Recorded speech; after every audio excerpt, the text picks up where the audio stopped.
स्वागत है तुहाडा अपने यूट्यूब चैनल मास्टर एजुकेशन ते।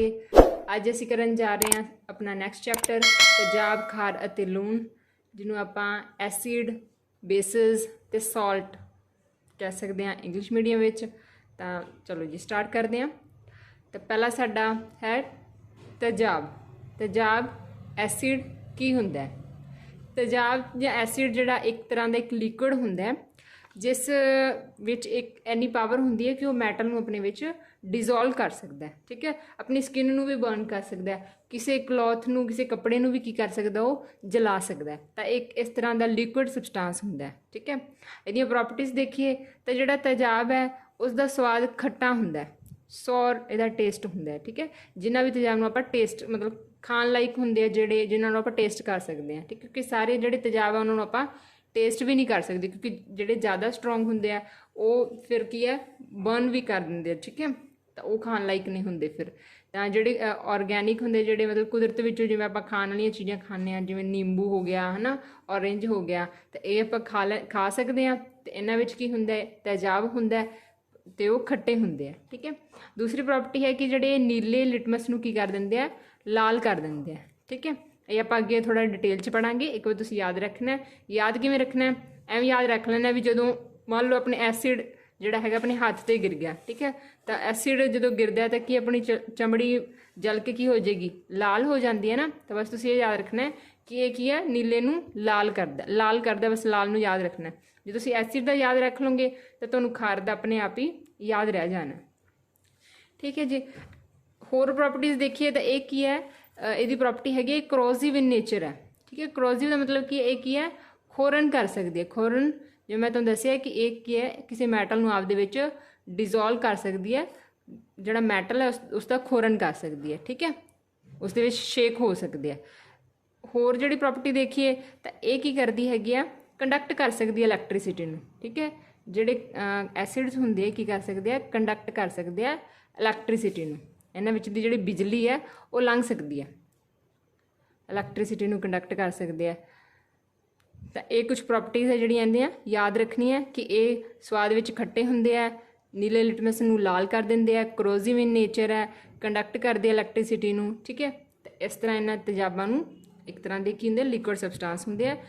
होर जिहड़ा तुसीं याद रखना है टैक्नीकल चीज़ कि ये की करदे आ, जिहड़े H पॉजिटिव आइंस है, हाइड्रोजन के जिहड़े पॉजिटिव आइंस है ये रिलीज़ करते हैं। रिलीज़ करते मतलब ये इन्हां दी गिनती जिहड़ी हैगी है ज़्यादा हुंदी है। जे आपां तेजाब नूं पानी विच घोलदे हां तो हाइड्रोजन आइंस रिलीज़ करते हैं। तो जिस घोल विच जिन्ने हाइड्रोजन प्लस आइंस की गिनती जिन्नी ज़्यादा होगी उन्ना ही एसिड वो की होएगा, स्ट्रोंग होएगा। तो इस पर डिपेंड करता है, जिन्ने ज़्यादा हाइड्रोजन के आयन होंगे उन्ना ही स्ट्रोंग की होएगा एसिड, उन्ना ही स्ट्रोंग होएगा। अगला है खार। खार जिन्हों आप बेसिस बोल दें, वो की हुंदा है, इसका उल्टा कर लो। ठीक है, खार जिहड़े हुंदे आ वो स्वाद विच कौड़े हुंदे आ। जिवें कौड़े की एग्जाम्पल तुसीं लै सकदे हो, जिवें साबन है जिहड़े अपना कपड़े धोने नहाने वाली है। ठीक है, और जो तुसीं टेस्ट करोगे तो की है अपनी जीभ नूं कौड़े लगणगे। इस तरह जिवें तुसीं होर कोई इस तरह की चीज़ लै सकदे हो जिहड़े बेसिस हुंदे आ, जी कौड़े हुंदे जिहड़े टेस्ट दे विच। ठीक है, तो वो हुंदे साडे बेसिस। तो ये की करदे, लाल लिटमस नूं नीला करदे आ। तो मैं क्या सी एसिड का याद रख लो, बेस का उसने आप बस उल्टा कर लेना, तो वो याद रह जूगा। होर जिहड़ियां बेसिस की प्रॉपर्टीज कहोगे कि ये जिहड़ी हैगे H प्लस आइंस नूं तां एक्सैप्ट करदे आ, H प्लस हाइड्रोजन के पॉजिटिव आइंस नूं एक्सैप्ट करदे आ, ते जिहड़े OH नैगेटिव आइंस है ये रिलीज़ करदे आ। ठीक है, ये रिलीज़ करदे आ।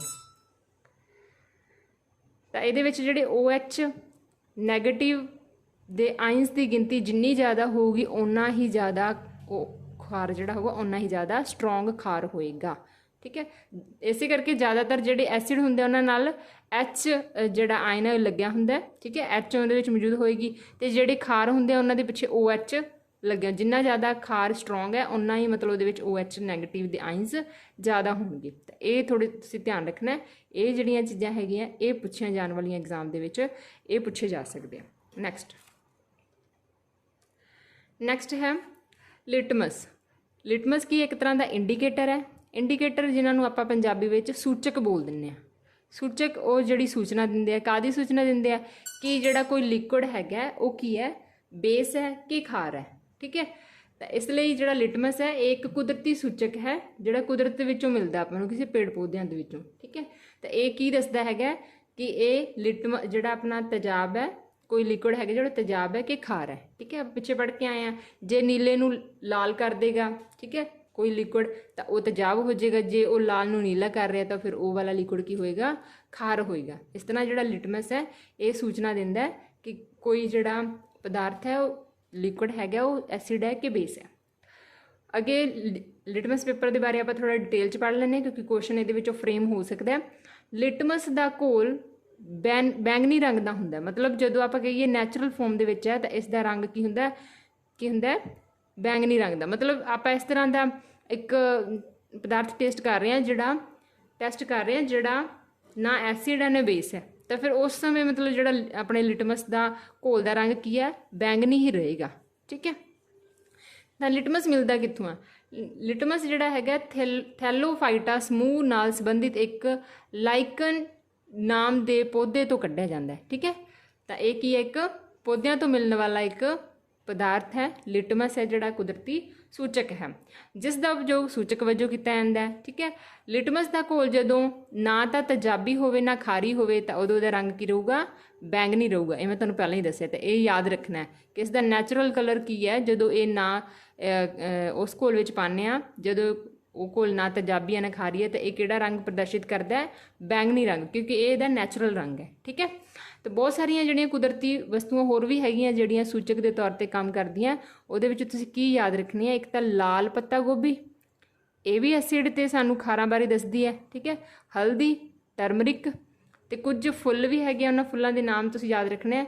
ਇੱਕ ਹਾਈਡਰੇਜ਼ੀਆ, ਦੂਸਰਾ ਹੈਗਾ ਪੈਟੂਨੀਆ, ਅਤੇ ਤੀਸਰਾ ਹੈਗਾ ਜ਼ਰਾਨੀਅਮ।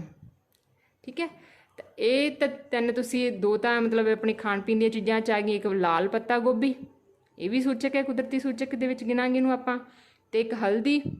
ਠੀਕ ਹੈ, ਇਹ ਵੀ ਕੁਦਰਤੀ ਸੂਚਕ ਹੈ। ਜੇ ਫੁੱਲਾਂ ਵਿੱਚੋਂ ਪੁੱਛ ਲਿਆ ਜਾਵੇ ਤਾਂ ਹਾਈਡਰੇਜ਼ੀਆ, ਪੈਚੂਨੀਆ ਅਤੇ ਜ਼ੈਰਾਨੀਅਮ। ਇਹ ਕੁਛ ਰੰਗਦਾਰ ਪੱਤੇ ਹੈ, ਇਹਨਾਂ ਦੇ ਜਿਹੜੇ ਰੰਗਦਾਰ ਪੱਤੇ ਹੁੰਦੇ ਆ ਉਹ ਤੇਜ਼ਾਬ ਅਤੇ ਖਾਰ ਦੀ ਹੋਂਦ ਬਾਰੇ ਆਪਾਂ ਨੂੰ ਸੂਚਨਾ ਦਿੰਦੇ ਆ। ਠੀਕ ਹੈ, ਤਾਂ ਇਹ ਜਿਹੜੇ ਸਾਰੇ ਇਹ ਕੁਦਰਤੀ ਹੋ ਗਏ, ਲਿਟਮਸ ਵੀ, ਲਾਲ ਪੱਤਾ ਗੋਭੀ, ਹਲਦੀ, ਹਾਈਡਰੇਜ਼ੀਆ, ਪੈਟੂਨੀਆ, ਜ਼ੈਰਾਨੀਅਮ। ਠੀਕ ਹੈ, ਤਾਂ ਇਹਨਾਂ ਦੇ ਸਾਰਿਆਂ ਦੇ ਜਿਹੜੇ ਪੱਤੇ ਆ ਉਹ ਆਪਾਂ ਨੂੰ ਕੀ ਦੱਸਦੇ ਹੈਗੇ ਆ ਕਿ ਤੇਜ਼ਾਬ ਅਤੇ ਖਾਰ ਦੀ ਹੋਂਦ ਬਾਰੇ ਦੱਸਦੇ ਆ ਕਿ ਜਿਹੜਾ ਕੋਈ ਘੋਲ ਹੈਗਾ ਉਹ ਤੇਜ਼ਾਬ ਹੈ ਕਿ ਖਾਰ ਹੈ। ਤਾਂ ਇਹਨਾਂ ਨੂੰ ਕੀ ਕਹਿੰਦੇ ਆ? ਤੇਜ਼ਾਬ ਖਾਰ ਸੂਚਕ ਵੀ ਕਹਿ ਦਿੰਦੇ ਆ ਜਾਂ ਇਕੱਲਾ ਸੂਚਕ ਵੀ ਕਹਿ ਦਿੰਦੇ ਆ, ਇੰਡੀਕੇਟਰਸ ਵੀ ਕਹਿ ਦਿੰਦੇ ਆ। ਠੀਕ ਹੈ, ਤਾਂ ਜੇ ਨੈਚੁਰਲ ਹੈ ਤਾਂ ਆਪਾਂ ਇਹਨੂੰ ਨੈਚੁਰਲ ਇੰਡੀਕੇਟਰ ਵੀ ਕਹਿ ਸਕਦੇ ਹਾਂ। ਨੈਕਸਟ ਅੱਗੇ ਹੈ ਤੇਜ਼ਾਬਾਂ ਅਤੇ ਖਾਰਾਂ ਦੀ ਪਰਖ ਲਈ ਕੁਛ ਸੰਸ਼ਲਿਸ਼ਟ ਸੂਚਕ ਵੀ ਹੁੰਦੇ। ਉਹ ਤਾਂ ਆਪਾਂ ਉੱਪਰ ਪੜ੍ਹੇ ਜਿਹੜੇ ਉਹ ਕੀ ਹੈ, ਕੁਦਰਤੀ ਹੈਗੇ, ਜਿਹੜੇ ਕੁਦਰਤੀ ਰੂਪ ਵਿੱਚ ਆਪਾਂ ਨੂੰ ਕੁਦਰਤ ਵਿੱਚੋਂ ਮਿਲ ਜਾਂਦੇ ਆ, ਫਲ ਅਤੇ ਪੇੜ ਪੌਦਿਆਂ ਤੋਂ। ਠੀਕ ਹੈ, ਅਤੇ ਦੂਸਰੇ ਹੁੰਦੇ ਆ ਸੰਸ਼ਲਿਸ਼ਟ ਜਿਹੜੇ ਆਪਾਂ ਲੈਬ ਦੇ ਵਿੱਚ ਤਿਆਰ ਕਰ ਸਕਦੇ ਹਾਂ। ਠੀਕ ਹੈ, ਉਹ ਕਿਹੜੇ ਹੈਗੇ ਆ? ਮਿਥਾਈਲ ਔਰੇਂਜ ਅਤੇ ਫਿਨੋਲਫੈਥਲੀਨ। ਇਹ ਕਿਹੜੇ ਸੂਚਕ ਹੈਗੇ? ਸੰਸ਼ਲਿਸ਼ਟ ਸੂਚਕ ਦੀ ਸੂਚੀ 'ਚ ਆਉਂਦੇ ਆ, ਮਿਥਾਈਲ ਔਰੇਂਜ ਅਤੇ ਫਿਨੋਲਫੈਥਲੀਨ। ਇਹਨਾਂ ਦਾ ਉਪਯੋਗ ਵੀ ਆਪਾਂ ਤੇਜ਼ਾਬ ਅਤੇ ਖਾਰਾਂ ਦੀ ਪਰਖ ਲਈ ਕਰ ਸਕਦੇ ਹਾਂ। ਕੁਝ ਅਜਿਹੀਆਂ ਵਸਤਾਂ ਵੀ ਹੁੰਦੀਆਂ ਜਿਨ੍ਹਾਂ ਦੀ ਗੰਧ ਜਿਹੜੀ ਹੈਗੀ ਆ ਉਹ ਤੇਜ਼ਾਬੀ ਅਤੇ ਖਾਰੀ ਮਤਲਬ ਮਾਧਿਅਮ ਵਿੱਚ ਬਦਲ ਜਾਂਦੀ ਹੈ। ਠੀਕ ਹੈ, ਤਾਂ ਕੁਝ ਅਜਿਹੀਆਂ ਵਸਤਾਂ ਵੀ ਹੈਗੀਆਂ ਸਾਡੇ ਆਸੇ ਪਾਸੇ ਹੋਣਗੀਆਂ ਉਹ। ਠੀਕ ਹੈ, ਜਿਹੜੀਆਂ ਕੀ ਹੈ, ਜਿਨ੍ਹਾਂ ਦੀ ਗੰਧ ਜਿਹੜੀ ਹੈਗੀ ਸਮੈਲ ਹੈ, ਉਹਨਾਂ ਸਮੈਲ ਤੋਂ ਹੀ ਪਤਾ ਲੱਗ ਜਾਂਦਾ ਕਿ ਕੋਈ ਚੀਜ਼ ਜਿਹੜੀ ਹੈਗੀ ਹੈ ਉਹ ਤੇਜ਼ਾਬੀ ਹੈ ਕਿ ਖਾਰੀ, ਉਹਨਾਂ ਦੀ ਸਮੈਲ ਦੱਸ ਦਿੰਦੀ ਹੈ। ਠੀਕ ਹੈ, ਉਹਨਾਂ ਨੂੰ ਅਸੀਂ ਆਇਲ ਫੈਕਟਰੀ ਜਾਂ ਸੁੰਘਣ ਸੂਚਕ ਬੋਲਦੇ ਹਾਂ। ਆਇਲ ਫੈਕਟਰੀ ਜਾਂ ਸੁੰਘਣ ਸੂਚਕ, ਮਤਲਬ ਉਹਨਾਂ ਦੀ ਸਮੈਲ ਤੋਂ ਸਾਨੂੰ ਪਤਾ ਲੱਗ ਜੂਗਾ ਕਿ ਆਪਾਂ ਉਹਨਾਂ 'ਤੇ ਤੇਜ਼ਾਬ ਪਾ ਕੇ ਦੇਖਾਂਗੇ ਤਾਂ ਉਹਨਾਂ ਦਾ ਜਿਹੜਾ ਸਮੈਲ ਹੈ ਉਹ ਚੇਂਜ ਹੁੰਦੀ ਹੈ ਕਿ ਨਹੀਂ ਹੁੰਦੀ ਹੈ, ਉਹ ਅੱਗੋਂ ਸਾਨੂੰ ਦੱਸੇਗੀ ਕਿ ਜਿਹੜਾ ਆਪਾਂ ਲਿਕੁਇਡ ਉਸ 'ਤੇ ਪਾਇਆ ਸੀ ਉਹ ਤੇਜ਼ਾਬ ਸੀ ਕਿ ਖਾਰ ਸੀ। ਠੀਕ ਹੈ, ਤਾਂ ਉਹਨਾਂ ਨੂੰ ਆਇਲ ਫੈਕਟਰੀ ਕਹਿੰਦੇ ਕਿਉਂਕਿ ਇਹ ਸੁੰਘਣ ਨਾਲ ਹੀ ਆਪਾਂ ਨੂੰ ਪਤਾ ਲੱਗਦਾ। ਇਹਦੀਆਂ ਐਗਜ਼ਾਮਪਲਸ ਪੁੱਛ ਲੈਣ ਤਾਂ ਹੈਗੀ ਆ ਵਨੀਲਾ, ਪਿਆਜ਼ ਅਤੇ ਲੌਂਗ, ਜਾਂ ਲੌਂਗਾਂ ਦਾ ਤੇਲ ਵੀ ਬੋਲ ਦਿੰਦੇ ਕਈ ਵਾਰ। ਤਾਂ ਇਹ ਤਿੰਨੇ ਜਿਹੜੇ ਹੈਗੇ ਆ ਇਹ ਆਇਲ ਫੈਕਟਰੀ ਸੁੰਘਣ ਸੂਚਕ ਹੈਗੇ ਆ। ਤਾਂ ਇਹ ਕੀ ਜਦੋਂ ਇਹਨਾਂ 'ਤੇ ਆਪਾਂ ਤੇਜ਼ਾਬ ਜਾਂ ਖਾਰ ਦਾ ਘੋਲ ਪਾ ਕੇ ਦੇਖਾਂਗੇ ਤਾਂ ਇਹਨਾਂ ਦੀ ਜਿਹੜੀ ਸਮੈਲ ਹੈ ਉਹ ਚੇਂਜ ਹੋਏਗੀ ਜਾਂ ਸੇਮ ਹੀ ਰਹੇਗੀ। ਉਹਦੇ ਅਕੋਰਡਿੰਗ ਫਿਰ ਆਪਾਂ ਨੂੰ ਜਾਣ ਪਾਵਾਂਗੇ ਕਿ ਜਿਹੜਾ ਆਪਣਾ ਜਿਹੜਾ ਘੋਲ ਸੀਗਾ ਉਹ ਤੇਜ਼ਾਬ ਸੀ ਕਿ ਖਾਰ ਸੀ। ਠੀਕ ਹੈ, ਚਲੋ ਨੈਕਸਟ ਇਹਨੂੰ ਆਪਾਂ ਡਿਟੇਲ 'ਚ ਕਰਾਂਗੇ। ਇੱਕ ਵਾਰ ਬਸ ਤੁਸੀਂ ਇਹ ਦੇਖ ਲਓ ਵੀ ਓਇਲ ਫੈਕਟਰੀ ਸੂਚਕ ਵੀ ਹੁੰਦੇ ਆ ਅਤੇ ਕੁਛ ਸੰਸ਼ਲਿਸ਼ਟ ਸੂਚਕ ਹੁੰਦੇ ਆ ਅਤੇ ਕੁਛ ਕੁਦਰਤੀ ਸੂਚਕ ਹੁੰਦੇ ਆ, ਤਾਂ 3 ਤਰ੍ਹਾਂ ਦੇ ਸੂਚਕ ਹੁੰਦੇ ਆ।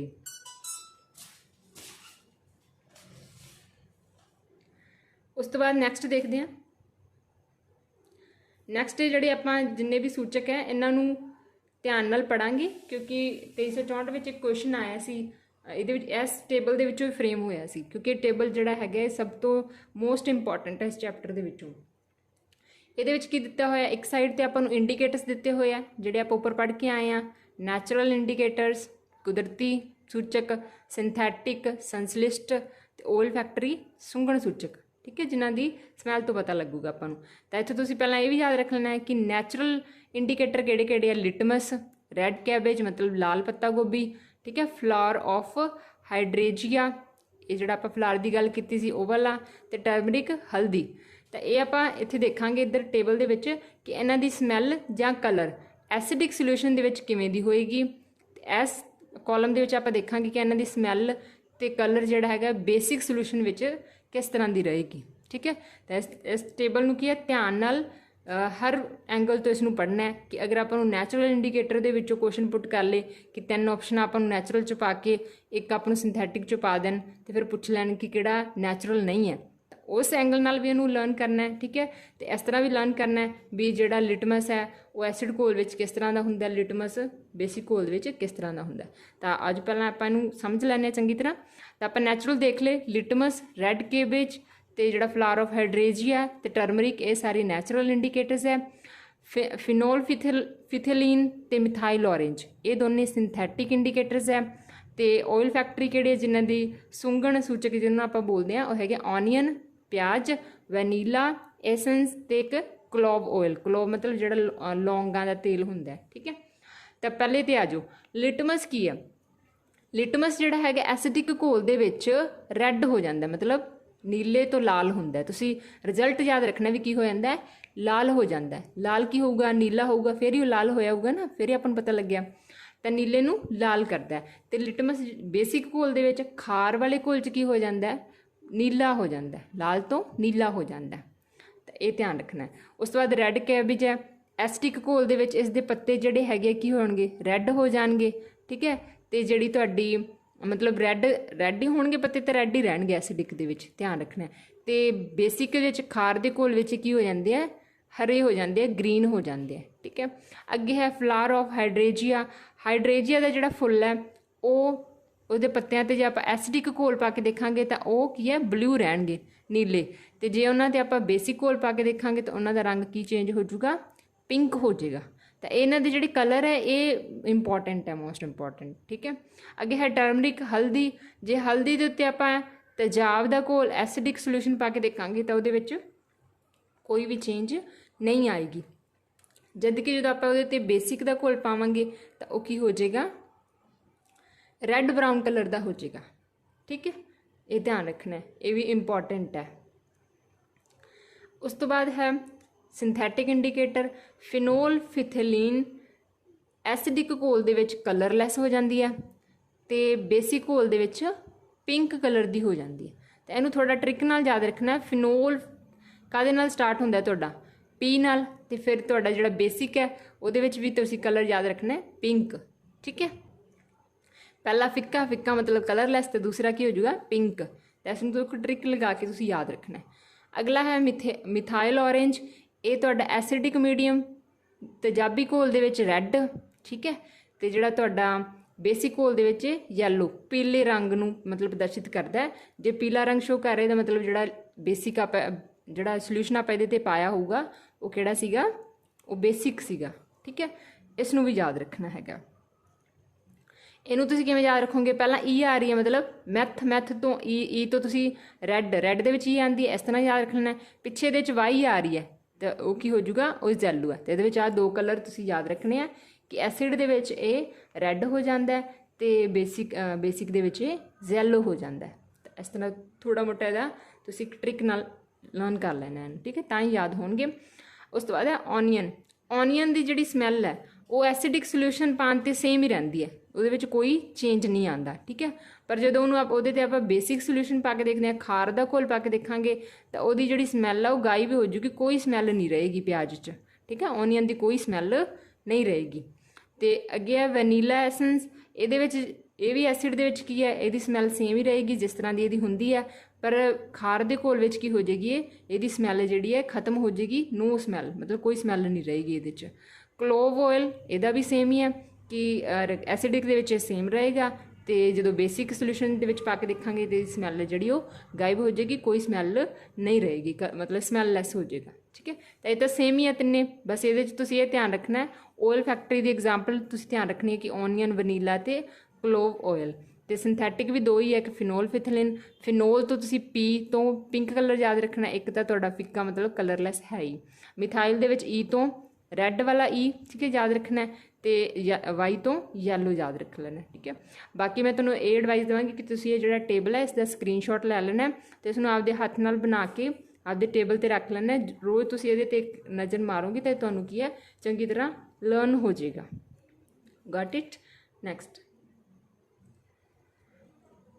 ਨੈਕਸਟ ਹੈ ਕੁਛ ਤੇਜ਼ਾਬਾਂ ਦੇ ਨਾਮ ਪੁੱਛ ਲਏ ਜਾਂਦੇ ਆਪਾਂ ਨੂੰ, ਜਿਹੜੇ ਕੁਦਰਤੀ ਤੇਜ਼ਾਬ ਹੈ, ਜਿਹੜੇ ਫਲ ਸਬਜ਼ੀਆਂ ਦੇ ਵਿੱਚ ਹੁੰਦੇ ਆ, ਜਾਂ ਸਾਨੂੰ ਜਿਹੜੇ ਐਨੀਮਲਸ ਤੋਂ ਜਿਹੜੇ ਪ੍ਰੋਡਕਟ ਮਿਲਦੇ ਆ, ਤਾਂ ਉਹਨਾਂ ਦੇ ਵਿੱਚ ਵੀ ਕੁਛ ਤੇਜ਼ਾਬ ਹੁੰਦੇ ਆ ਜਿਨ੍ਹਾਂ ਨੂੰ ਆਪਾਂ ਟੇਸਟ ਕਰ ਸਕਦੇ ਹਾਂ, ਠੀਕ ਹੈ। ਤਾਂ ਉਹਦੇ ਵਿੱਚ ਕੁਛ ਮਤਲਬ ਕਾਮਨ ਜਿਹੇ ਹੈਗੇ ਆ, ਜਿਹੜੇ ਸਿਰਕਾ, ਠੀਕ ਹੈ, ਸਿਰਕਾ ਨੂੰ ਆਪਾਂ ਕੀ ਬੋਲਦੇ ਹਾਂ, ਐਸੀਟਿਕ ਐਸਿਡ। ਸਿਰਕੇ ਵਿੱਚ ਕਿਹੜਾ ਐਸਿਡ ਹੁੰਦਾ, ਐਸੀਟਿਕ ਐਸਿਡ, ਤਾਂ ਇਹ ਲਰਨ ਕਰ ਲੈਂਦੇ ਹਾਂ ਥੋੜ੍ਹੀ। ਸੰਤਰੀ ਵਿੱਚ ਕੀ ਹੁੰਦਾ, ਸਿਟਰਿਕ ਐਸਿਡ, ਠੀਕ ਹੈ। ਇਮਲੀ ਵਿੱਚ ਕਿਹੜਾ ਹੁੰਦਾ, ਟਾਰਟਰਿਕ ਐਸਿਡ।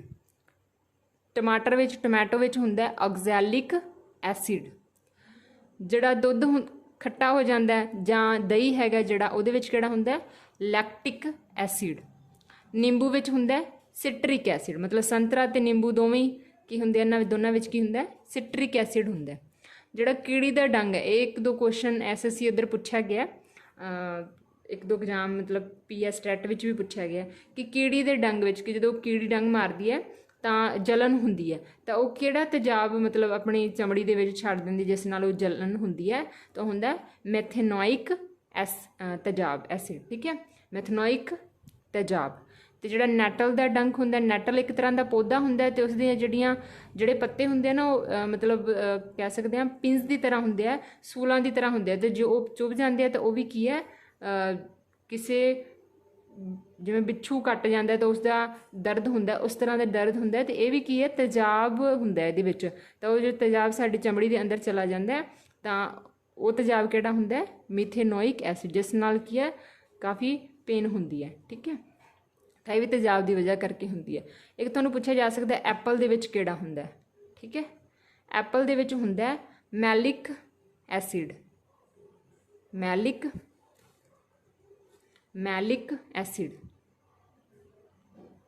ਮੈਲਿਕ ਐਸਿਡ, ਠੀਕ ਹੈ। ਅਤੇ ਇੱਕ ਵਾਰ ਤੁਸੀਂ ਜਿਹੜਾ ਦੁੱਧ ਵਾਲਾ ਹੈਗਾ, ਦਹੀਂ ਵਾਲਾ, ਇਹ ਧਿਆਨ ਰੱਖਣਾ। ਇੱਕ ਤੁਸੀਂ ਸਿਰਕੇ ਵਾਲਾ, ਇਹਦੇ ਵਿੱਚੋਂ ਮੋਸਟ ਇੰਪੋਰਟੈਂਟ ਹੈ, ਠੀਕ ਹੈ। ਅਤੇ ਇੱਕ ਤੁਹਾਡਾ ਕੀੜੀ ਵਾਲਾ, ਅਤੇ ਇਹ ਕੁਛ ਜਿਹੜੇ ਹੈਗੇ ਆ, ਬਾਕੀ ਸੰਤਰਾ ਅਤੇ ਨਿੰਬੂ ਦਾ ਸੇਮ ਹੀ ਹੈ, ਤੁਸੀਂ ਯਾਦ ਰੱਖ ਲੈਣਾ। ਸਿਟਰਿਕ, ਐਸਿਟਿਕ, ਲੈਕਟਿਕ ਅਤੇ ਇੱਕ ਮਿਥੇਨੋਇਕ ਇੰਪੋਰਟੈਂਟ ਹੈਗੇ।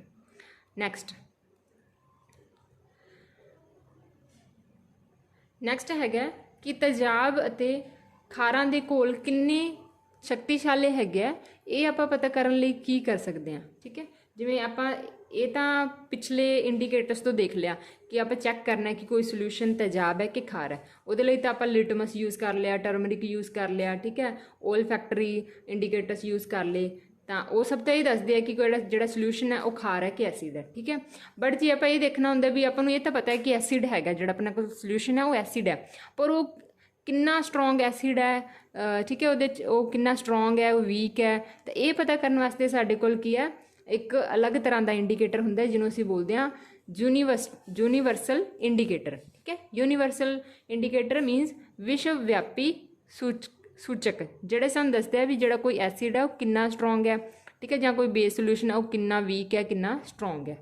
ਤਾਂ ਇਹਦੇ ਵਿੱਚ ਸਾਡੇ ਕੋਲ ਕਹਿੰਦੇ ਅਨੇਕਾਂ ਤਰ੍ਹਾਂ ਦੇ ਜਿਹੜੇ ਸੂਚਕ ਦਾ, ਇਹ ਅਨੇਕਾਂ ਤਰ੍ਹਾਂ ਦੇ ਸੂਚਕ ਦਾ ਮਿਸ਼ਰਣ ਹੁੰਦਾ, ਮਤਲਬ ਇਹਦੇ ਵਿੱਚ ਕਾਫੀ ਸਾਰੇ ਜਿਹੜੇ ਸੈਕਸ਼ਨ ਬਣੇ ਹੁੰਦੇ ਆ, ਜਿਹੜੇ ਸਾਨੂੰ ਐਸਿਡਸ ਨੂੰ ਅਤੇ ਬੇਸਿਸ ਨੂੰ ਉਹਨਾਂ ਦੀ ਕਪੈਸਿਟੀ ਮਤਲਬ ਕਹਿ ਸਕਦੇ ਹਾਂ ਸਟਰੈਂਥ ਦੇ ਹਿਸਾਬ ਨਾਲ ਕਿ ਉਹ ਕਿੰਨਾ ਸਟਰੋਂਗ ਹੈ ਤੇ ਕਿੰਨਾ ਵੀਕ ਹੈ ਨੂੰ ਡਿਵਾਈਡ ਕਰਦੇ ਆ। ਠੀਕ ਹੈ, ਤੇ ਇਹ ਵਿਸ਼ਵ ਵਿਆਪੀ ਜਿਹੜਾ ਸੂਚਕ ਹੈਗਾ ਇਹ ਕਿਸੇ ਘੋਲ ਵਿੱਚ ਕੀ ਪਤਾ ਕਰਦਾ, ਹਾਈਡਰੋਜਨ ਆਇਨਾਂ ਦੀ ਵੱਖ-ਵੱਖ ਸੰਘਣਤਾ ਨੂੰ ਪ੍ਰਦਰਸ਼ਿਤ ਕਰਦਾ ਹੈ ਤੇ ਉਹਦੇ ਲਈ ਵੀ ਇਹ ਕਿ ਅਲੱਗ-ਅਲੱਗ ਰੰਗਾਂ ਵਿੱਚ ਪ੍ਰਦਰਸ਼ਿਤ ਕਰਦਾ। ਮਤਲਬ ਅਗਰ ਕੋਈ ਐਸਿਡ ਹੈ ਉਹ ਬਹੁਤ ਹੀ ਜ਼ਿਆਦਾ ਸਟਰੋਂਗ ਹੈ ਤਾਂ ਉਹਨੂੰ ਕੀ ਹੈ ਰੈੱਡ ਕਲਰ ਨਾਲ ਪ੍ਰਦਰਸ਼ਿਤ ਕਰ ਦੇਗਾ। ਠੀਕ ਹੈ, ਜੇ ਉਹ ਥੋੜਾ ਘੱਟ ਸਟਰੋਂਗ ਹੈ ਤਾਂ ਉਹ ਫਿਰ ਥੋੜਾ ਲਾਈਟ ਕਲਰ ਲਾਈਟ ਰੈੱਡ ਨਾਲ ਉਸ ਨੂੰ ਪ੍ਰਦਰਸ਼ਿਤ ਕਰੇਗਾ। ਤਾਂ ਇਸ ਤਰ੍ਹਾਂ ਕੀ ਹੈ ਇੱਕ ਪ੍ਰਦਰਸ਼ਨ ਮਤਲਬ ਪ੍ਰਦਰਸ਼ਿਤ ਕਰਨ ਲਈ ਇਹ ਕਿ ਰੰਗਾਂ ਦੀ ਇੱਕ ਪੱਟੀ ਨੂੰ ਯੂਜ਼ ਕਰਦਾ ਹੈਗਾ। ਤੇ ਦੱਸਦਾ ਕੀ ਹੈ ਇਹ ਹਾਈਡਰੋਜਨ ਆਇਨਾਂ ਦੀ ਘਣਤਾ ਦੇ ਅਕੋਰਡਿੰਗ ਦੱਸਦਾ ਹੈ ਵੀ ਕੋਈ ਐਸਿਡ ਸਟਰੋਂਗ ਹੈ ਜਾਂ ਵੀਕ ਹੈ ਤੇ ਕੋਈ ਬੇਸ ਹੈ ਜਿਹੜਾ ਉਹ ਕਿੰਨਾ ਸਟਰੋਂਗ ਤੇ ਵੀਕ ਹੈ। ਤਾਂ ਇਹ ਪੁਆਇੰਟ ਧਿਆਨ ਰੱਖਣਾ ਇਹਦੇ ਵਿੱਚ ਕਿ ਹਾਈਡਰੋਜਨ ਆਇਨਾਂ ਦੀ ਜਿਹੜੀ ਘਣਤਾ ਹੈਗੀ ਹੈ ਉਹਦੇ ਵਖਰੇਵੇਂ ਕਰਕੇ ਜਿਹੜਾ ਕੋਈ ਐਸਿਡ ਹੈ ਸਟਰੋਂਗ ਵੀਕ ਤੇ ਜਿਹੜਾ ਬੇਸ ਹੈ ਉਹ ਵੀ ਕੀ ਹੈ ਸਟਰੋਂਗ ਤੇ ਵੀਕ ਸੋਲਿਊਸ਼ਨ ਦੇ ਵਿੱਚ ਉਸਨੂੰ ਉਹਨੂੰ ਡਿਵਾਈਡ ਕਰਦੇ ਹਾਂ। ਤੇ ਉਹਨੂੰ ਡਿਵਾਈਡ ਕੌਣ ਕਰਦਾ ਹੈਗਾ ਮਤਲਬ ਇੱਕ ਆਪਣਾ ਜਿਹੜਾ ਯੂਨੀਵਰਸਲ ਇੰਡੀਕੇਟਰ ਹੈ। ਉਹਨਾਂ ਵਿੱਚੋਂ ਹੀ ਇੱਕ ਯੂਨੀਵਰਸਲ ਇੰਡੀਕੇਟਰ ਜਿਹੜਾ ਹੈਗਾ pH ਸਕੇਲ ਹੈ। ਠੀਕ ਹੈ, pH ਸਕੇਲ ਜਿਹੜਾ ਹੈਗਾ ਇਸ ਦੀ ਖੋਜ ਹੋਈ ਸੀ 1909 ਵਿੱਚ ਕਿਹਦੇ ਦੁਆਰਾ ਸੋਰੇਨਸਨ ਦੁਆਰਾ। ਜਾਂ ਨਾਮ ਯਾਦ ਰੱਖਣਾ ਹੈ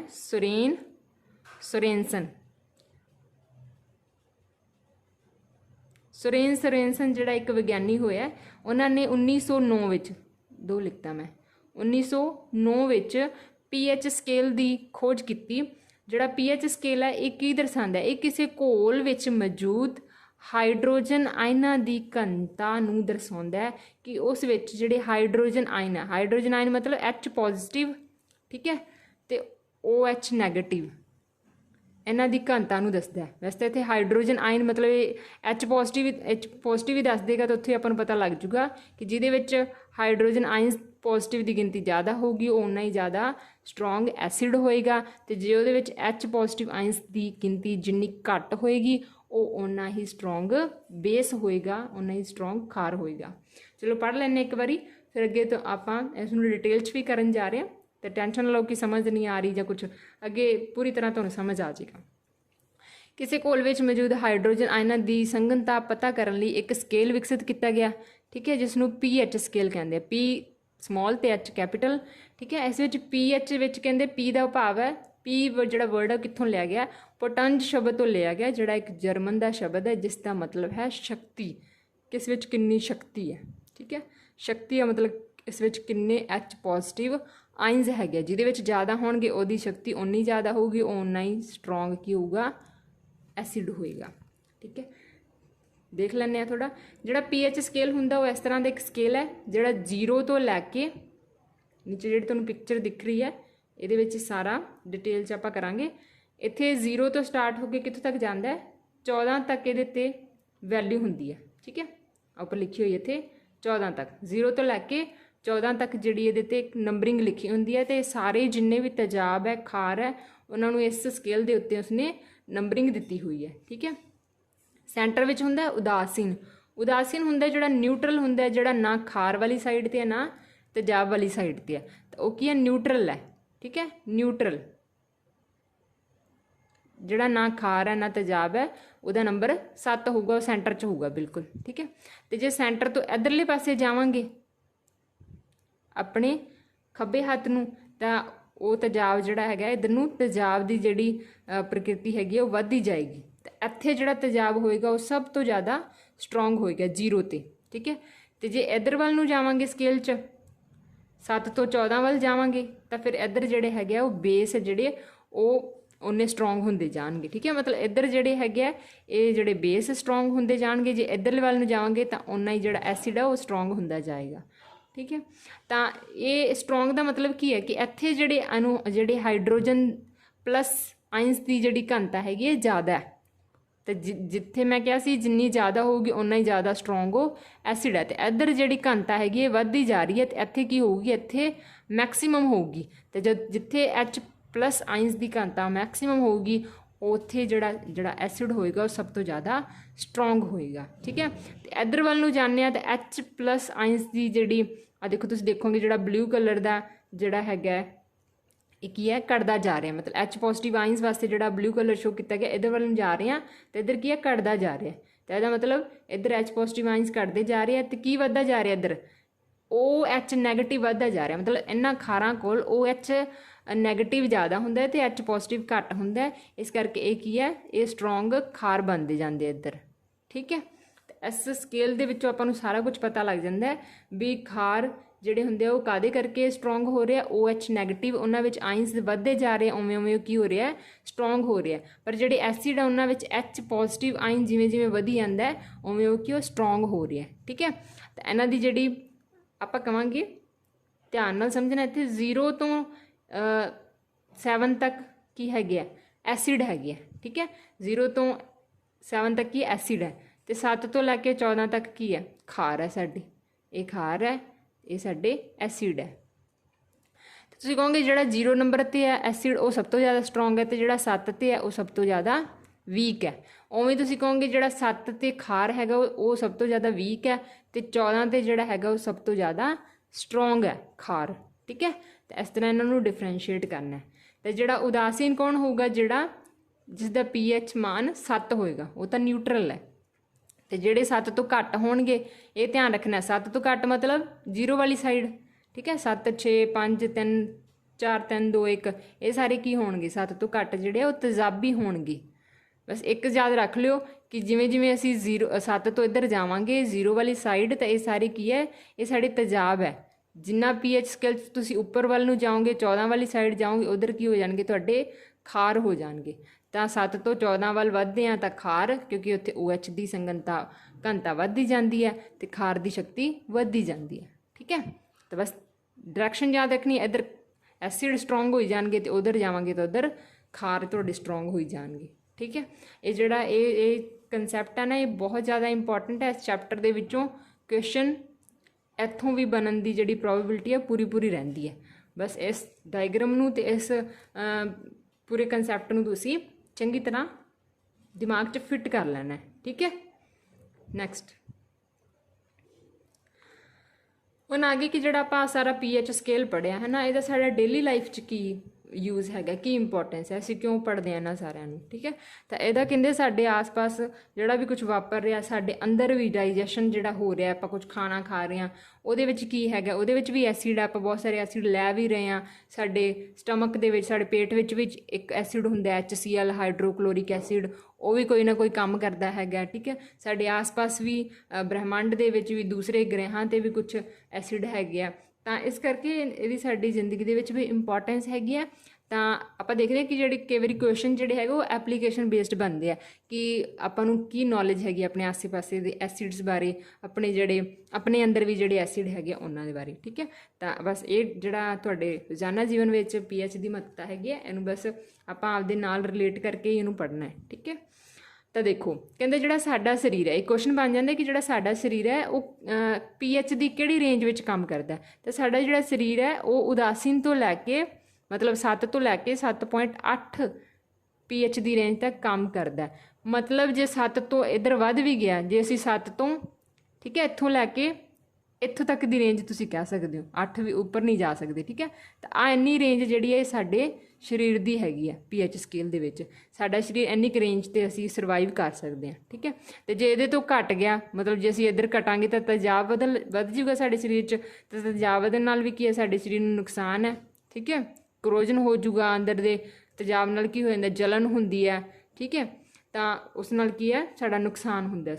ਅਤੇ ਜੇ ਇਹਦੇ ਤੋਂ ਘੱਟ ਗਿਆ, ਖਾਰ ਪੈਦਾ ਹੋਣ ਲੱਗ ਜਾਣਗੇ ਫਿਰ। ਠੀਕ ਹੈ, ਤਾਂ ਖਾਰ ਵੀ ਕੀ ਹੈ, ਸਾਡੇ ਵਾਸਤੇ ਨੁਕਸਾਨਦਾਇਕ ਹੈਗੇ ਆ। ਤਾਂ ਇਸ ਕਰਕੇ ਸਾਡੇ ਸਰੀਰ ਦੀ ਜਿਹੜੀ ਰੇਂਜ ਹੈ ਉਹ 7 ਤੋਂ ਲੈ ਕੇ 7.8 ਤੱਕ ਹੁੰਦੀ ਹੈ। ਅਤੇ ਇਹਦੇ ਵਿਚਾਲੇ ਕੀ ਹੈ, ਸਾਡਾ ਜਿਹੜਾ ਬਲੱਡ ਹੈਗਾ ਉਹਦੀ ਰੇਂਜ ਹੁੰਦੀ ਹੈ 7.4, ਉਹਦਾ pH ਹੁੰਦਾ 7.4। ਬਸ ਇਹ ਯਾਦ ਰੱਖਣਾ, ਜੇ ਤੁਹਾਨੂੰ ਆਪਣੇ ਸਰੀਰ ਦੀ ਯਾਦ ਹੈਗੀ ਆ ਵੀ ਇੰਨੀ ਰੇਂਜ ਵਿੱਚ ਸਾਡਾ ਜਿਹੜਾ ਸਰੀਰ ਹੈ ਇਹ ਕੰਮ ਕਰਦਾ ਹੈ pH ਸਕੇਲ ਦੀ 7 ਤੋਂ ਲੈ ਕੇ 7.8 pH 'ਤੇ। ਫਿਰ ਉਹਦੇ ਵਿੱਚ ਜੇ ਤੁਹਾਨੂੰ ਬਲੱਡ ਦਾ ਪੁੱਛ ਲਏ, ਠੀਕ ਹੈ, ਤੁਸੀਂ ਦੱਸ ਸਕਦੇ ਹੋ। ਸਾਡੇ ਸਰੀਰ 'ਚ ਪਾਣੀ ਹੈਗਾ, ਉਹਦਾ ਪੁੱਛ ਲਏ, ਉਹਦਾ ਤੁਸੀਂ ਦੱਸ ਸਕਦੇ ਹੋ। ਠੀਕ ਹੈ, ਤਾਂ ਇਹ ਜਿਹੜਾ ਪੁਆਇੰਟ ਹੈ ਮੋਸਟ ਇੰਪੋਰਟੈਂਟ ਕੁਐਸਚਨ ਹੈਗਾ ਇੱਥੋਂ। ਉਹਨੇ ਥੋੜ੍ਹੀ ਰੇਂਜ ਦੇਖ ਲਓ। ਇਹਦੇ ਵਿੱਚ ਕਹਿੰਦੇ ਜਿਹੜਾ ਸ਼ੁੱਧ ਪਾਣੀ ਹੁੰਦਾ ਉਹਦਾ pH ਮਾਨ 7 ਹੈ। ਠੀਕ ਹੈ, ਤਾਂ ਕਿੱਥੇ ਪ੍ਰਦਰਸ਼ਿਤ ਕਰਾਂਗੇ, ਇੱਥੇ। ਅਤੇ ਜਿਹੜੇ ਇੱਧਰ ਨੂੰ ਹੋਣਗੇ ਉਹਨਾਂ ਨੂੰ ਆਪਾਂ ਡਾਰਕ ਗ੍ਰੀਨ ਕਲਰ ਕਰਦੇ ਜਾਵਾਂਗੇ, ਅਤੇ ਇੱਧਰ ਨੂੰ ਜਿਹੜੇ ਹੁੰਦੇ ਆ ਰੈੱਡ ਹੋ ਜਾਣਗੇ, ਯੈਲੋ ਫਿਰ ਰੈੱਡ ਹੋ ਜਾਏਗਾ। ਠੀਕ ਹੈ, ਤੇ ਉਸ ਤੋਂ ਬਾਅਦ ਜਿਹੜਾ ਨਿੰਬੂ ਦਾ ਰਸ ਹੈ ਉਹਦਾ ਪੀਐਚ ਮਾਨ ਕਿੰਨਾ ਹੁੰਦਾ 2.2, ਕਿਉਂਕਿ ਨਿੰਬੂ ਵਿੱਚ ਕੀ ਹੁੰਦਾ ਐਸਿਡ, ਜੇ ਕਿ ਆਪਾਂ ਜ਼ਿਆਦਾ ਸਿੱਧਾ ਨਿੰਬੂ ਖਾ ਲਾਂਗੇ ਇੱਕ ਪੂਰਾ ਤਾਂ ਦੇਖੋ ਅੰਦਰ ਜਲਨ ਹੋਏਗੀ ਨਾ, ਤਾਂ ਉਹਦੇ ਵਿੱਚ ਕੀ ਹੁੰਦਾ ਐਸਿਡ ਹੁੰਦਾ ਤੇ ਉਹਦਾ ਪੀਐਚ ਸਕੇਲ ਕਿੰਨਾ ਹੁੰਦੀ ਹੈ ਵੈਲਿਊ 2.2। ਤੇ ਗੈਸਟ੍ਰਿਕ ਰਸ ਜਿਹੜਾ ਹੁੰਦਾ ਸਾਡੇ ਪੇਟ ਦੇ ਵਿੱਚ ਹਾਈਡਰੋਕਲੋਰਿਕ ਐਸਿਡ ਉਹਦੇ ਵਿੱਚ ਕਿੰਨਾ ਹੁੰਦਾ ਉਹਦੇ ਵੈਲਿਊ ਹੁੰਦੀ 1.2। ਉਸੇ ਤਰ੍ਹਾਂ ਮਿਲਕ ਆਫ ਮੈਗਨੀਸ਼ੀਆ ਹੁੰਦਾ ਜਦੋਂ ਆਪਾਂ ਦੇਖਦੇ ਹਾਂ ਕਿ ਕਿਸੇ ਨੂੰ ਐਸਿਡਿਟੀ ਹੋ ਜਾਂਦੀ ਆ, ਕੁਛ ਜ਼ਿਆਦਾ ਐਸਿਡ ਚੀਜ਼ਾਂ ਖਾ ਲੀਆਂ, ਠੀਕ ਹੈ, ਤਾਂ ਜਲਨ ਹੋਣ ਲੱਗ ਜਾਂਦੀ ਹੈ, ਤਾਂ ਡਾਕਟਰ ਕੀ ਹੈ ਮੈਡੀਸਨ ਦਿੰਦਾ, ਠੀਕ ਹੈ, ਐਂਟਾਸਿਡ ਜਿਹਨੂੰ ਆਪਾਂ ਬੋਲਦੇ ਹਾਂ। ਤਾਂ ਉਹਦੇ ਵਿੱਚ ਕੀ ਹੁੰਦਾ ਮਿਲਕ ਆਫ ਮੈਗਨੀਸ਼ੀਆ ਹੁੰਦਾ, ਤਾਂ ਕਿ ਉਹ ਜਿਹੜਾ ਐਸਿਡ ਨੂੰ ਜਾ ਕੇ ਕੀ ਹੈ ਖ਼ਤਮ ਕਰਦਾ। ਤਾਂ ਇੱਕ ਤਰ੍ਹਾਂ ਦਾ ਕੀ ਹੁੰਦਾ ਖਾਰ ਹੁੰਦਾ, ਠੀਕ ਹੈ, ਕਿਉਂਕਿ ਜਦੋਂ ਖਾਰ ਆ ਉਹ ਐਸਿਡ ਨਾਲ ਕਿਰਿਆ ਕਰੇਗਾ ਤੇ ਉਹ ਕੀ ਕਰ ਦੇਗਾ ਨਿਊਟਰਲਾਈਜ਼ ਕਰ ਦੇਗਾ, ਉਹਨੂੰ ਖਤਮ ਕਰ ਦੇਗਾ, ਠੀਕ ਹੈ। ਇਸ ਕਰਕੇ ਜਿਹੜਾ ਮਿਲਕ ਆਫ ਮੈਗਨੀਸ਼ੀਆ ਇੱਕ ਖਾਰ ਹੁੰਦਾ ਤੇ ਇਹਦੀ ਪੀਐਚ ਤੇ ਵੈਲਿਊ ਕਿੰਨੀ ਹੁੰਦੀ ਹੈ 10, ਤਾਂ ਇਹ ਧਿਆਨ ਰੱਖਣਾ। ਉਸ ਤੋਂ ਬਾਅਦ ਹੈ ਸਭ ਤੋਂ ਸਟਰੋਂਗ ਜਿਹੜਾ ਖਾਰ ਕਿਹੜਾ ਹੁੰਦਾ ਸੋਡੀਅਮ ਹਾਈਡਰੋ ਆਕਸਾਈਡ ਕੋਲ, ਤੇ ਇਹਦਾ ਪੀਐਚ ਜਿਹੜਾ ਲੈਵਲ ਹੁੰਦਾ 14। ਉਸ ਤੋਂ ਬਾਅਦ ਹੈ ਨੈਕਸਟ ਦੇਖਦੇ ਹਾਂ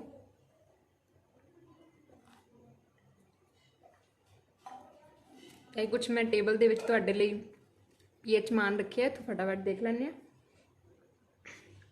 ਪਾਣੀ ਦਾ ਮਾਨ ਕਿੰਨਾ ਹੁੰਦਾ 7, ਮਤਲਬ ਨਿਊਟਰਲ ਹੈ, ਉਦਾਸੀਨ ਹੈ। ਨਮਕ ਦਾ ਮਾਨ ਕਿੰਨਾ ਹੈ ਇਹ ਵੀ 7 ਹੈ, ਠੀਕ ਹੈ। ਤਾਂ ਲਹੂ ਦਾ ਮਾਨ 7.4 ਹੈ। ਨਿੰਬੂ ਦਾ ਮਾਨ 2.4। ਇਹਨੂੰ ਤੁਸੀਂ ਟ੍ਰਿਕ ਨਾਲ ਯਾਦ ਰੱਖਣਾ, ਜੇ ਆਪਾਂ ਰੇਹੜੀ ਵਾਲੇ ਤੋਂ ਨਿੰਬੂ ਸਬਜ਼ੀ ਲਈ, ਠੀਕ ਹੈ, ਆਪਾਂ ਨੂੰ ਕਹਿੰਦੇ 2-4 ਨਿੰਬੂ ਵੀ ਦੇ ਦਿਓ, ਤਾਂ 2.4 ਉੱਥੋਂ ਤੁਸੀਂ ਯਾਦ ਰੱਖ ਲੈਣਾ। ਸਲਫਿਊਰਿਕ ਐਸਿਡ ਜਿਹਨੂੰ ਐਸਿਡਾਂ ਦਾ ਰਾਜਾ ਵੀ ਕਹਿ ਸਕਦੇ ਹਾਂ, ਕਿੰਗ ਆਫ ਐਸਿਡ, ਤੇਜ਼ਾਬਾਂ ਦਾ ਰਾਜਾ, ਤਾਂ ਇਸ ਦਾ ਜਿਹੜਾ ਪੀਐਚ ਮਾਨ ਹੈ ਹੁੰਦਾ 1। ਦੇਖੋ 0 ਦੇ ਨੇੜੇ ਹੀ ਹੈ, ਤਾਂ ਇਸ ਕੀ ਹੈ ਸਟਰੋਂਗ ਐਸਿਡ ਹੁੰਦਾ, ਠੀਕ ਹੈ, ਤਾਂ ਇਹਦਾ ਪੀਐਚ ਮਾਨ ਯਾਦ ਰੱਖਣਾ 1।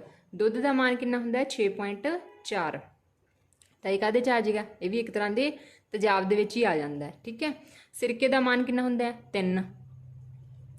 ਤੁਹਾਡਾ ਤੇਜ਼ਾਬੀ ਵਰਖਾ ਇਹ ਹੁੰਦੀ ਹੈ 5, ਠੀਕ ਹੈ।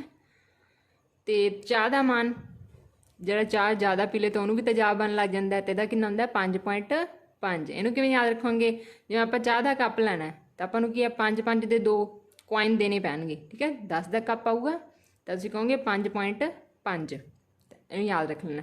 ਤੇ ਜਿਹੜਾ ਸਾਡੀ ਲਾਰ ਹੁੰਦੀ ਹੈ ਭੋਜਨ ਨੂੰ ਜਿਹੜਾ ਪਚਾਉਣ ਵਿੱਚ ਹੈਲਪ ਕਰਦੀ ਹੈ, ਉਸਨੂੰ ਮੁਲਾਇਮ ਬਣਾਉਣ 'ਚ ਹੈਲਪ ਕਰਦੀ ਹੈ, ਉਹਦਾ ਹੁੰਦਾ 6.5।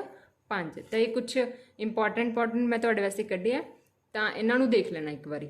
ਇਹਦੇ ਵਿੱਚ ਲਹੂ ਦਾ ਪੁੱਛਿਆ ਜਾ ਚੁੱਕਿਆ 1-2 ਵਾਰ, ਠੀਕ ਹੈ। ਸਲਫਿਊਰਿਕ ਐਸਿਡ ਬਾਰੇ ਪੁੱਛ ਲੈਂਦੇ ਆ, ਕਿਉਂਕਿ ਇਹ ਕੀ ਹੈ ਤੇਜ਼ਾਬਾਂ ਦਾ ਰਾਜਾ ਇਹਨੂੰ ਕਹਿ ਦਿੰਦੇ, ਇਹਨੂੰ ਟਾਈਟਲ ਮਿਲਿਆ ਹੋਇਆ, ਤਾਂ ਇਹਦਾ ਧਿਆਨ ਰੱਖਣਾ। ਸਿਰਕੇ ਦਾ ਪੁੱਛ ਸਕਦੇ ਆ, ਤੇ ਇੱਕ ਤੁਹਾਡੇ ਤੋਂ ਲਾਰ ਦਾ ਪੁੱਛਿਆ ਜਾ ਸਕਦਾ, ਠੀਕ ਹੈ। ਤੇਜ਼ਾਬੀ ਵਰਖਾ ਵੀ 1-2 ਵਾਰ ਪੁੱਛੀ ਗਈ ਹੈ ਕਿ ਕਿੰਨੀ ਹੁੰਦੀ ਹੈ, ਤਾਂ ਇਹਦਾ ਅੱਗੇ ਵੀ ਪੜ੍ਹਾਂਗੇ ਆਪਾਂ ਥੋੜ੍ਹਾ ਡਿਟੇਲ 'ਚ, ਪਰ ਇੱਥੋਂ ਜਿਹੜੇ ਇਸ ਟੇਬਲ ਦੇ ਵਿੱਚੋਂ ਤੁਸੀਂ ਇਹ ਯਾਦ ਰੱਖਣਾ ਹੈਗਾ।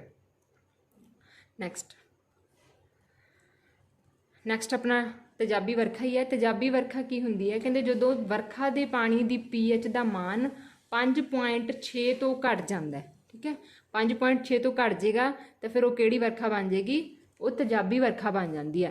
ਤੇ ਤੇਜ਼ਾਬੀ ਵਰਖਾ ਪਤਾ ਆਪਾਂ ਨੂੰ ਕਿ ਇਹ ਕੀ ਹੈ ਹਾਨੀਕਾਰਕ ਹੁੰਦੀ ਹੈ। ਇਹਦੇ ਵਿੱਚ ਜਿਹੜੇ ਸਲਫਿਊਰਿਕ ਐਸਿਡ ਹੁੰਦੇ ਆ ਆਪਣੇ ਇਨਵਾਇਰਨਮੈਂਟ ਦੇ ਵਿੱਚ, ਠੀਕ ਹੈ, ਸਲਫਰ ਡਾਈਆਕਸਾਈਡ ਤੇ ਸਲਫਰ ਟਰਾਈਆਕਸਾਈਡ, ਇਹ ਪਾਣੀ ਨਾਲ ਮਿਲ ਕੇ ਕੀ ਬਣਾ ਦਿੰਦੇ ਆ ਸਲਫਿਊਰਿਕ ਐਸਿਡ, ਤੇ ਸਾਡੇ ਆ ਜਿਹੜੇ ਇੱਕ ਸਲਫਿਊਰਿਕ ਐਸਿਡ ਬਣਾ ਦਿੰਦੇ ਆ H2SO4 ਤੇ ਇੱਕ HNO3, ਜਿਹੜੇ ਨਾਈਟ੍ਰਿਕ ਐਸਿਡ ਮਿਲ ਕੇ ਇਹ ਕੀ ਬਣਾ ਦਿੰਦੇ ਆ, 2 ਜਿਹੜੀਆਂ ਇਹ ਮਤਲਬ ਹਾਨੀਕਾਰਕ ਜਿਹੜੇ ਹੁੰਦੇ ਆ ਇਹ ਤੇਜ਼ਾਬ ਬਣ ਜਾਂਦੇ ਆ, ਠੀਕ ਹੈ, ਪਾਣੀ ਦੇ ਵਿੱਚ, ਜਿਸ ਨਾਲ ਕੀ ਹੁੰਦੇ ਜਿਹੜੀਆਂ ਸੰਗਮਰਮਰ ਦੀਆਂ ਬਣੀਆਂ ਹੋਈਆਂ ਇਮਾਰਤਾਂ ਹੈਗੀਆਂ ਉਹ ਪੀਲੀਆਂ, ਹੁਣ ਉਹਨਾਂ ਦਾ ਕਲਰ ਜਿਹੜਾ ਹੈਗਾ ਪੀਲਾ ਹੋ ਜਾਂਦਾ। ਜਿਵੇਂ ਆਪਣੇ ਕੋਲ ਤਾਜ ਮਹਿਲ ਹੈ, ਤਾਂ ਉਹਦੇ 'ਤੇ ਕੀ ਹੈ ਐਸਿਡ ਰੇਨ ਦਾ ਜਿਹੜਾ ਹੈਗਾ ਪ੍ਰਭਾਵ ਪੈ ਰਿਹਾ, ਜਿਸ ਕਰਕੇ ਉਹਦਾ ਜਿਹੜਾ ਸੰਗਮਰਮਰ ਦਾ ਜਿਹੜਾ ਚਿੱਟਾ ਪੱਥਰ ਹੈ ਉਹ ਕੀ ਹੋ ਰਿਹਾ ਪੀਲਾ ਹੋ ਰਿਹਾ, ਠੀਕ ਹੈ। ਦੂਸਰੀ ਤੁਸੀਂ ਐਗਜ਼ਾਮਪਲ ਕਹੋਗੇ ਕਿ ਜਿਹੜੀਆਂ ਵੱਡੀਆਂ ਜਿਹੜੀਆਂ ਬ੍ਰਿਜਸ ਹੁੰਦੇ ਆ, ਬਣੇ ਹੁੰਦੇ ਆ ਪੁੱਲ, ਠੀਕ ਹੈ, ਕਿਸੇ ਨਾ ਕਿਸੇ ਧਾਤ ਦੇ ਬਣੇ ਹੁੰਦੇ ਆ, ਤਾਂ ਤੇਜ਼ਾਬੀ ਵਰਖਾ ਕੀ ਹੈ, ਜੇ ਜ਼ਿਆਦਾ ਹੀ ਤੇਜ਼ਾਬੀ ਵਰਖਾ ਹੋ ਰਹੀ ਹੈ ਤਾਂ ਉਹ ਕੀ ਉਹਨਾਂ ਦਾ ਖੋਰਨ ਹੋਣਾ ਸਟਾਰਟ ਹੋ ਜਾਂਦਾ, ਅਤੇ ਹੌਲੀ ਹੌਲੀ ਕੀ ਹੈ ਫਿਰ ਉਹ ਖੁਰ ਜਾਣਗੇ, ਤਾਂ ਫਿਰ ਉਹ ਕਿਸੇ ਦਿਨ ਟੁੱਟ ਜਾਣਗੇ, ਠੀਕ ਹੈ। ਤਾਂ ਇਸ ਤਰ੍ਹਾਂ ਤੇਜ਼ਾਬੀ ਵਰਖਾ ਦੇ ਬਹੁਤ ਸਾਰੇ ਨੁਕਸਾਨ ਹੈ, ਸਾਡੇ ਚਮੜੀ ਲਈ ਵੀ ਬਹੁਤ ਮਤਲਬ ਇਹਨਾਂ ਦੇ ਨੁਕਸਾਨ ਹੁੰਦੇ ਆ। ਤਾਂ ਤੇਜ਼ਾਬੀ ਵਰਖਾ ਦਾ ਇਹ ਧਿਆਨ ਰੱਖਣਾ ਕਿ ਪੀਐਚ ਮਾਨ ਕਿੰਨੇ ਤੋਂ ਘੱਟ ਜੇ ਉਦੋਂ ਕਵਾਂਗੇ ਆਪਾਂ ਤੇਜ਼ਾਬੀ ਵਰਖਾ ਹੋ ਜਾਏਗੀ 5.6 ਤੋਂ ਅਗਰ ਘੱਟ ਜੇ ਤਾਂ। ਨੈਕਸਟ ਪੁਆਇੰਟ ਹੈ ਦੂਜੇ ਗ੍ਰਹਿਾਂ 'ਤੇ, ਜਿਵੇਂ ਆਪਾਂ ਕਹਿੰਦੇ ਸ਼ੁੱਕਰ ਗ੍ਰਹਿ 'ਤੇ ਕੀ ਹੁੰਦੇ ਆ, ਵਾਯੂਮੰਡਲ ਵਿੱਚ ਸਲਫਿਊਰਿਕ ਤੇਜ਼ਾਬ ਦੇ ਸੰਘਣੇ ਚਿੱਟੇ ਪੀਲੇ ਬੱਦਲ ਬਣੇ ਹੋਏ ਆ, ਜਿਸ ਕਰਕੇ ਕੀ ਆ ਉੱਥੇ ਜਿਹੜਾ ਜੀਵਨ ਹੈਗਾ ਉਹ ਸੰਭਵ ਨਹੀਂ ਹੈ। ਤੇ ਕਈ ਵਾਰ ਪੁੱਛ ਲੈਂਦੇ ਆ ਕਿ ਸ਼ੁੱਕਰ ਗ੍ਰਹਿ 'ਤੇ ਮਤਲਬ ਕਿ ਵਾਯੂਮੰਡਲ ਵਿੱਚ ਕਿਹੜਾ ਤੇਜ਼ਾਬ ਜਿਹੜਾ ਹੈਗਾ, ਉੱਥੇ ਕਿਹੜੇ ਤੇਜ਼ਾਬ ਦੇ ਜਿਹੜੇ ਚਿੱਟੇ ਬੱਦਲ ਛਾਏ ਰਹਿੰਦੇ ਆ, ਤਾਂ ਤੁਸੀਂ ਕਹੋਗੇ ਸਲਫਿਊਰਿਕ ਐਸਿਡ ਦੇ, H2SO4 ਦੇ। ਨੈਕਸਟ ਹੈ ਕਿ ਜਿਹੜੇ ਸਾਡੇ ਆਸ ਪਾਸੇ ਪੌਦੇ ਹੈਗੇ ਜਿਨ੍ਹਾਂ ਤੋਂ ਆਪਾਂ ਭੋਜਨ ਪ੍ਰਾਪਤ ਕਰਦੇ ਹਾਂ, ਉਹਨਾਂ ਦੇ ਵਾਧੇ ਲਈ ਵੀ ਕਹਿੰਦੇ ਇੱਕ ਵਿਸ਼ੇਸ਼ pH ਸੀਮਾ ਹੁੰਦੀ ਹੈ ਕਿ ਉਸ pH ਦੇ ਵਿੱਚ ਉਹ ਵਧੀਆ ਤਰੀਕੇ ਨਾਲ ਵੱਧ ਫੁੱਲ ਸਕਦੇ ਆ। ਠੀਕ ਹੈ, ਅਗਰ ਮਿੱਟੀ ਦਾ pH ਵੱਧ ਜਾਂਦਾ ਜਾਂ ਘਟ ਜਾਂਦਾ ਤਾਂ ਸਾਡੇ ਜਿਹੜੇ ਪੌਦਿਆਂ ਨੂੰ ਕੀ ਨੁਕਸਾਨ ਹੈ, ਫਸਲਾਂ ਨੂੰ ਵੀ ਨੁਕਸਾਨ ਹੈ। ਇਸ ਕਰਕੇ ਜਿਹੜੇ ਕਿਸਾਨ ਹੈ ਨੂੰ ਸੁਵਿਧਾ ਦਿੰਦੀ ਹੈ ਕਿ ਉਹ ਆਪਦੀ ਮਿੱਟੀ ਦਾ pH ਚੈੱਕ ਕਰਾਉਣ ਕਿ ਜ਼ਿਆਦਾ ਖਾਰੀ ਤਾਂ ਨਹੀਂ ਹੋ ਗਈ ਹੈ, ਠੀਕ ਹੈ, ਜਾਂ ਜ਼ਿਆਦਾ ਐਸਿਡਿਕ ਮਤਲਬ ਤਾਂ ਨਹੀਂ ਹੋ ਗਈ ਹੈ। ਤਾਂ ਜਦੋਂ ਕੀ ਹੁੰਦਾ ਆਪਾਂ ਦੇਖਦੇ ਹਾਂ ਕਿ ਮਿੱਟੀ ਦੇ ਵਿੱਚ ਕੀ ਹੁੰਦਾ ਸੋਰਾ ਜਿਹਾ ਲੱਗਣ ਲੱਗ ਜਾਂਦਾ ਚਿੱਟਾ ਚਿੱਟਾ, ਜਿਸ ਨਾਲ ਕੀ ਹੈ ਫਸਲ ਉਗਣਾ ਫਿਰ ਕੀ ਬੰਦ ਹੋ ਜਾਂਦੀ ਹੈ। ਤਾਂ ਉੱਥੇ ਵੀ ਕੀ ਹੈ ਆਪਾਂ ਦੇਖਦੇ ਹਾਂ ਕਿ ਇਹਦੇ ਯੂਜ਼ਸ ਹੈਗੇ ਆ। ਤਾਂ ਇਹ ਆਪਣੀ ਮਿੱਟੀ ਵੀ ਜਿਹੜੀ ਹੈਗੀ ਹੈ ਕਿਸੇ ਰੇਂਜ ਵਿੱਚ ਹੀ ਕੰਮ ਕਰਦੀ ਹੈ, ਜਿਸ ਦੇ ਅਕੋਰਡਿੰਗ ਜਿਹੜੇ ਸਾਡੇ ਪੌਦੇ ਆ ਫਿਰ ਉਸ ਰੇਂਜ ਦੇ ਅਕੋਰਡਿੰਗ ਜਿਹੜੇ ਪੌਦਿਆਂ ਦਾ ਵਾਧਾ ਹੁੰਦਾ ਹੈ। ਅੱਗੇ ਸਾਡੇ ਪਾਚਨ ਦੇ ਵਿੱਚ pH ਸਕੇਲ ਮਤਲਬ ਕੀ ਭੂਮਿਕਾ ਨਿਭਾਉਂਦਾ ਹੈਗਾ, ਤਾਂ ਸਾਡੇ ਪਾਚਨ ਪ੍ਰਬੰਧ ਦੇ ਵਿੱਚ ਜਿਹੜਾ pH ਹੈ, ਠੀਕ ਹੈ, ਉਹ ਕਹਿੰਦੇ ਉਸ ਬੜੀ ਦਿਲਚਸਪੀ ਵਾਲੀ ਗੱਲ ਹੈ ਕਿ ਸਾਡਾ ਮੈਦਾ ਜਿਹੜਾ ਹੁੰਦਾ ਉਸ ਵਿੱਚ ਹਾਈਡਰੋਕਲੋਰਿਕ ਐਸਿਡ ਪੈਦਾ ਹੁੰਦਾ ਹੈ। ਠੀਕ ਹੈ, ਸਾਡੇ ਲੀਵਰ ਦੇ ਵਿੱਚ ਕਿਹੜਾ ਐਸਿਡ ਪੈਦਾ ਹੁੰਦਾ, ਹਾਈਡਰੋਕਲੋਰਿਕ ਐਸਿਡ, ਜਿਸ ਨੂੰ ਆਪਾਂ HCl ਬੋਲ ਦਿੰਦੇ ਹਾਂ। ਠੀਕ ਹੈ, ਤਾਂ ਇਹ ਕੀ ਹੈ ਮੈਦੇ ਨੂੰ ਹਾਨੀ ਕੀਤੇ ਬਿਨਾ, ਦੇਖੋ ਮੈਦੇ ਵਿੱਚ ਬਣ ਰਿਹਾ ਅਤੇ ਮੈਦੇ ਨੂੰ ਤਾਂ ਹਾਨੀ ਨਹੀਂ ਪਹੁੰਚਾ ਰਿਹਾ ਨਾ, ਹੁਣ ਤਾਂ ਮੈਦਾ ਆਪਣਾ ਸੜ ਗਿਆ ਹੁੰਦਾ।